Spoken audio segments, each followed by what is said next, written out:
Cicero and Tiro were famous Romans.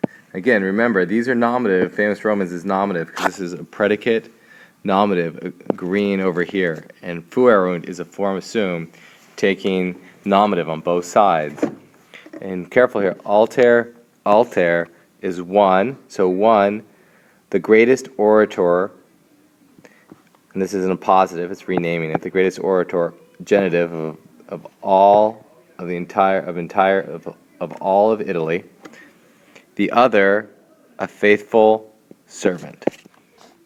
Because Tiro, I know this is difficult, we go all the way to the comma to find the verb here, gave great aid, direct object, to Cicero, dative, and this is an ablative of respect, in respect to diligence and wisdom. Cicero loved him, ablative, with all his heart. Ablative means.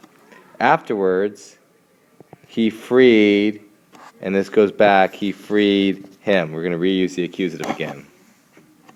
So, it was pleasing. So, notice here, gratum erat.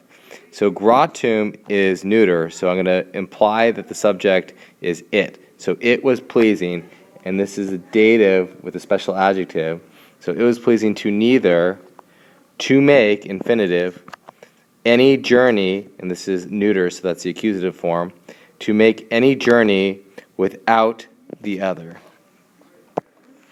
Cicero, with Tiro, and Tiro's name is Tiro Tironis, and this E here is the ablative singular, it's third declension, an ablative of accompaniment. So Cicero with Tiro was in Greece. When that man, referring to Cicero, turned back, so from verto, so revertos to turn back, into Italy, Tiro alone was left behind in Greece because he was sick. Cicero wrote 3 letters to him on a journey in one day. So Cicero wrote 3 letters to him on a journey, ablative of time, in one day. So those are ablatives. And so among other things, and things are implied, among other things, he wrote these very things. And again, things is implied twice. This sentence is tricky because you're going to use assume here, and you're going to imply it here and also here. So it's going to be used 3 times. So first, I am affected in various ways, so variously, this is an adverb here, by your letters, ablative of the agent. And so now I'm going to use assuming again to make another perfect passive. I am scared by the first part. I am confirmed, established. Again, I'm using the assume again, by the other. At this time, ablative of time, you ought not to begin, commit to the sea, datives here, nor a journey. Your doctor is good, as you write, and I listen. But I do not approve of him. For soup ought not, and the infinitive here, passive infinitive, to be given to dative, to a sick stomach.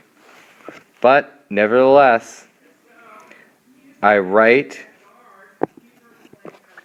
to him and to Lyso. I do not approve the negligence of genitive of our lyso. Who, referring back to lyso, relative pronoun, who, ablative absolutes, with letters having been accepted by me, he himself returns, sends back none. He ought, infinitive, to respond. But lyso is Greek, and great is the negligent genitive of all Greeks. You ought to hasten in no manner, no way. So you ought to not, you need to relax. I ordered, curious, infinitive, to give all the money to you, relative clause here, going back to money, which you desire. If you will give money to the doctor, his diligence will be increased. Your duties onto me, so the duties that you give to me, your duties onto me are great. You will have overcome all things if, as I hope, we will see your health, this is a PPP, confirmed, so established, brought back. Before, while you were giving aid to me with great diligence, you were not able to confirm, establish your own health safety. Now, nothing impedes or hinders you. This is an imperative. Put down, it's a command, he's telling them, put down all things. So health alone ought to be on your mind. So this last paragraph is just a commentary on the story. And so none, this is introducing a question. So wasn't Cicero a fair and friendly master? And then Ali, Ali is some and others. Some masters are good, others are bad. And this is an outlet of time. Be careful, this is not summer, this is age. So in every age and in all lands, there were good and bad men.